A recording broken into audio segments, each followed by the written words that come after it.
আসসালামু আলাইকুম। Doctor consultancy থেকে আমি আসাদুল্লাহ টিভি.ভিডিও ইউটিউব চ্যানেল থেকে আসাদুল্লাহ কনসালটেন্ট আছি তোমাদের সাথে এমবিবিএস ভর্তি। আর আজকে যে বিষয়টা নিয়ে আলোচনা করব সেটা হচ্ছে যে মেডিকেল এবার প্রাইভেট মেডিকেল কলেজের দ্বিতীয় সার্কুলারকে আদৌ কি দিবে কি দিবে না এই বিষয়টা নিয়ে আমি আলোচনা করার চেষ্টা করবো ইনশাল্লাহ।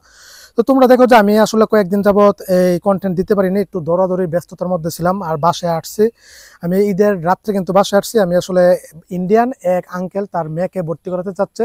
তো উনি জরুল ইসলাম মেডিকেল কলেজটা চয়েস করেছে। তো ওই কলেজে আসলে আদৌ সিট ফাঁকা আছে কি না আছে এই বিষয়ে জানার জন্য আমি তখন ঈদের আগের দিনই জরুল ইসলাম মেডিকেল কলেজে চলে গেছি, বাইজিতপুর, কিশোরগঞ্জ, বাগলপুর। তো গিয়ে ওখানে প্রিন্সিপাল, ভাইস প্রিন্সিপাল ওনাদের সাথে, ওনাদের সব ছুটিতে চলে আসে, কিন্তু সরাসরি যখন ফোনের মাধ্যমে জানতে পারলাম যে জরুল ইসলাম মেডিকেল কলেজে ফরেনার সিট ফিল আপ, দেশি সিটও ফিল আপ।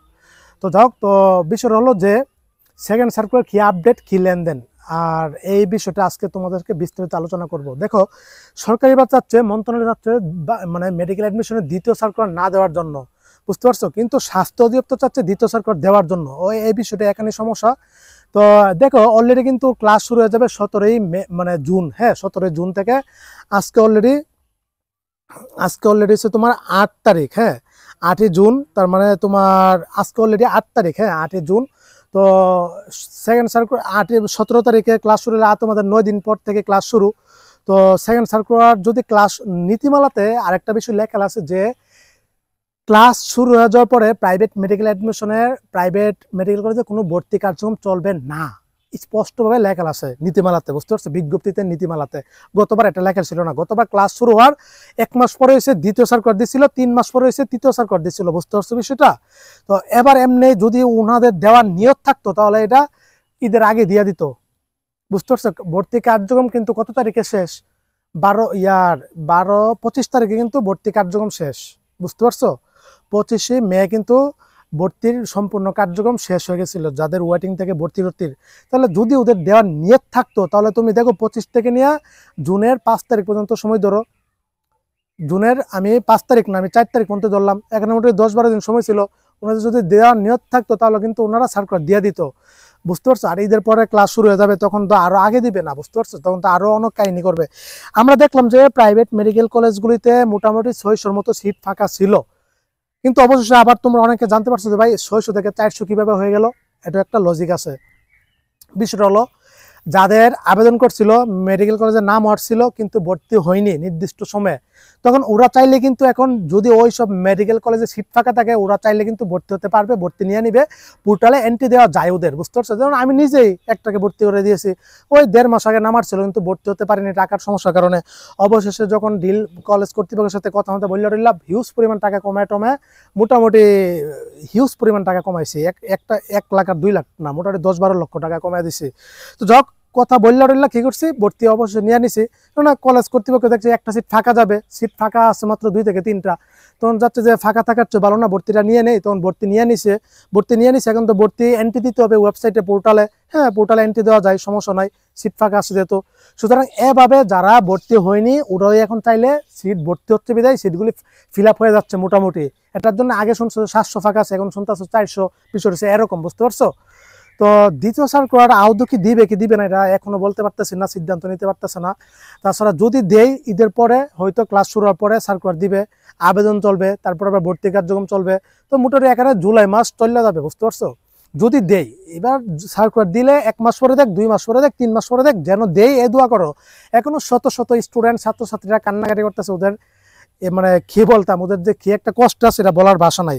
তোমরা যাদের প্রথম সার্কুলারে 41,000 পর্যন্ত নিছিল, বুঝতে পারছো, যাদের তোমাদের চান্স হয়নি তখন কি একটা খারাপ, মানে কতটা কষ্ট লাগছিল। তারপরে 47,000 পর্যন্ত নিছিল, তারপরে সিরিয়াস যাদের চান্স পায়নি ওরা যে কতটা কষ্ট ছিল ওরা জানে। তারপরে 51,000 পর্যন্ত নিছিল, তারপরে 55,000, তারপরে 60,000 পর্যন্ত নিছে। তো মোটামুটি এভাবে 3 মাস ওরা অপেক্ষা করার পরে কিন্তু এভাবে ভর্তি, অবশ্যই মেডিকেলে ভর্তি হতে পারছে, এমনকি স্বপ্নটা পূরণ করতে পারছে। এই কিন্তু যারা সেকেন্ড সার্কুলার দিবে ওরা, দোষ তোমাদেরও আছে, স্বাস্থ্য অধিদপ্তর আছে, স্বাস্থ্য মন্ত্রণালয়ের দোষ আছে, এমনকি কলেজ কর্তৃপক্ষেরও দোষ আছে। দরকার কার? তোমাদের। আর দরকার কার? প্রাইভেট মেডিকেল কলেজগুলো যদি মন্ত্রণালয়কে, স্বাস্থ্য দপ্তরকে ঠিক মতো চাপ দেয় তখন সরকার দিতে বাধ্য। তাছাড়া তোমরা তোমরা ফেসবুকে আন্দোলন করতেছো, লেখালেখি করতেছো, এটা করতেছো, কিন্তু মাঠ পর্যায়ে একজনও নাই, বুঝতে পারছো। সার্কুলার 100% আদায় করা সম্ভব, বাংলাদেশে আন্দোলন ছাড়া কোনো কিছু সম্ভব হয় না। তুমি সার্কুলার কিভাবে আনা সম্ভব, তোমরা সবাই একত্রিত হও। আরে 400 জন 1000 জন মানুষ সার্কুলার দেওয়ার জন্য, বেশি না 100 জন তোমরা মিলিত হও, ঢাকাতে আন্দোলন করো, স্বাস্থ্য দপ্তরের মন্ত্রণালয়ে সচিবালয়ে সার্কুলার দিবে তো, মানে দিয়া আরো মনে করে করবে, দ্বিতীয় সার্কুলার দিও, তৃতীয় সার্কুলার দিবে সিট ফাঁকা পর্যন্ত, বুঝছো? যদি আন্দোলন করো, আন্দোলন ছাড়া কোনো কিছু উপায় নাই। আন্দোলনে ডাক দিলে তখন তোমরা কেউ যাও না, বাসায় বৈশা বৈশা ফেসবুকে লেখালেখি করে আন্দোলন করে মনে করে আদায় করে লাগবে, এতই সহজ। আর এবার এমনি একটু নিয়ম নীতি কঠিন হয়ে গেছে, বুঝতে পারছো? সিট ফাঁকা থাকলে ফাঁকা থাকবে, সমস্যা নাই, সরকারের কোনো তো লাশ মানে টিয়া নাই। আর প্রাইভেট মেডিকেল কলেজে তো কোনো প্রত্যেকটা প্রাইভেট মেডিকেল কলেজে 2, 3, 4টা করে সিট ফাঁকা আছে, তো ওদের কোনো আসে যায়? সিট ফাঁকা থাকলে এগুলি জনম জনম ধরে ফাঁকা থাকে, প্রাইভেট মেডিকেল কলেজে 200-300 করে সিট ফাঁকা থাকে সব সময়। এবারও ফাঁকা যাইলে কোনো সমস্যা ওদের তো আসবে না, সর্বোচ্চ ধরো 300-400 মতো ফাঁকা থাকবে, এগুলো আসা যায় না, বুঝছো না? ওদের তো যা লাভ হওয়ার হয়ে গেছে। তো সুতরাং বেশিরভাগ মেডিকেল কলেজে সিট ফিল আপ হয়ে গেছে। আর তোমরা যদি একত্রিত হতে পারো, যদি আন্দোলন করতে পারো, যদি তোমরা ঠিক মতো দাবিগুলো পেশ করতে পারো জনগণের সামনে, সরকারের সামনে, স্বাস্থ্য দপ্তরের সামনে, তাহলে তোমরা মোটামুটি সেকেন্ড সার্কুলার পেয়ে যাবে, এটা আশা রাখো। তবে আমার মন বলে কেন জানি সেকেন্ড সার্কুলার ইনশাল্লাহ দিয়া দিবে, কেন জানি আমার মন বলে সেকেন্ড সার্কুলার দিয়া দিবে, মানে হয়তো ক্লাস শুরু হওয়ার পরে, ভর্তি হওয়ার পরে সেকেন্ড সার্কুলারটা দিয়া দিবে ইনশাল্লাহ, বুঝছো? তখন কিন্তু আবেদন করতে পারবা, মানে আমার ব্যক্তিগত অভিমত, আমার অপিনিয়ন, হয়তো দিয়া দিতে পারে, বুঝতে পারছো? তারপর প্রত্যেকটা স্টুডেন্টের সাথে ওদের মা বাবা অভিভাবক যদি আন্দোলনে যাও, অবশ্যই দিতে পারে, কারণ একত্রিত হও। তোমরা কাজের সময়, মুখের সময়, পটপটায় অনলাইনে সবই বলতে পারো, কিন্তু মাঠ পর্যায়ে কেউ যেতে পারে না, বুঝতে পারছো? এই হচ্ছে কাহিনী। সুতরাং এটা তোমরা কি দাবি আন্দোলন করে আদায় করতে হবে, বাংলাদেশে আন্দোলন ছাড়া কোনো কিছু হয় না। আর প্রাইভেট মেডিকেল কলেজগুলো বিএমএম, মানে Bangladesh private medical college association যদি এটা ঠিক মতো একটা চাপ দেয়, এমনকি করে, তাহলে কিন্তু সার্কুলার দিতে বাধ্য। আর তোমরা সবচেয়ে গুরুত্বপূর্ণ ভূমিকা পালন করতে পারো, তোমরা একত্রিত হওয়া, আন্দোলন করো, দেখবে যে সার্কুলার অটোমেটিকলি দেওয়া দিচ্ছে, বুঝতে পারছো? আর আমি বলছিলাম যে দেখো, 1টা 2টা 3টা সার্কুলার দেওয়ার কথা, যেহেতু বিগত বছরগুলি তো দিছে, আর যেহেতু সিট ফাঁকা আছে, স্টুডেন্টরা যেহেতু চাচ্ছে, প্রাইভেট মেডিকেল কলেজে যেহেতু চাচ্ছে, সার্কুলার দেওয়াটা আহামরি একদম বেশি কিছু হয়ে যাবে, বুঝতে পারছো? আরে ফার্স্ট প্রফে ক্লাস তো 1.5 বছর, মানে ফার্স্ট ইয়ার সেকেন্ড ইয়ার মিললে হচ্ছে ফার্স্ট প্রফ, 1.5 বছর পরে প্রফ।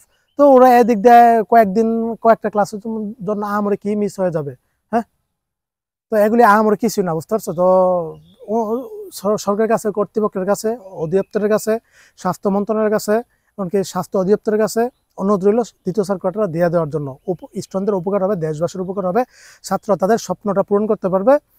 আর এই ছিল, বুঝতে পারছো? এখন তোমরা তোমাদের দাবি কেমন আদায় করবে, তোমাদের বিষয়। আমি আমার স্থান থেকে যা বলার তা বলে দিয়েছি। যদি একত্রিত হতে চাও, সমস্যা নাই, একই প্ল্যাটফর্মে তোমাদেরকে একত্রিত করতে পারবো। বাকিরা তোমরা নির্দিষ্ট ডেট তারিখ ঠিক করো। তবে 17 তারিখের পরে হয়তো কিছু একটা আপডেট জানা যাবে, ফাইনালি দিবে কি দিবে না। আমার মন কেন যেন বলে দিলেও দিতে পারে, দিবে, এরকম, বুঝতে পারছো? এটা হচ্ছে আমাদের বালুকান্দি ইসলামী কমপ্লেক্স, বাংলাদেশের পিছনে দেখতেছো, বাংলাদেশের দ্বিতীয় বৃহত্তম কবরস্থান বালুকান্দি কবরস্থান। এটা হচ্ছে ঈদগাটা, এখানে হাজার হাজার মানুষের নামাজ পড়লাম। এটা হচ্ছে মসজিদটা, ওইটা হচ্ছে মাদ্রাসাটা, এটা ঈদগাটা। আমাদের বাসাটা হচ্ছে ওই যে ওইখানে মাদ্রাসার সাথে, প্রধান গেটের সাথেই। আর আমার মায়ের কবরটা হচ্ছে ওই যে এখান থেকে দেখাই যা। আসসালামু আলাইকুম, ইয়া আহলাল কবর। মায়ের কবর জিয়ারত করি সবসময়, সকাল বিকাল সন্ধ্যা। তো এই ছিল সুন্দর পরিবেশ। আমি কমপ্লেক্সে এই সকাল 12টা থেকে নিয়ে এখন পর্যন্ত কমপ্লেক্সে, শুধু বাড়িতে গোসল আর খাওয়ার জন্য গেছিলাম।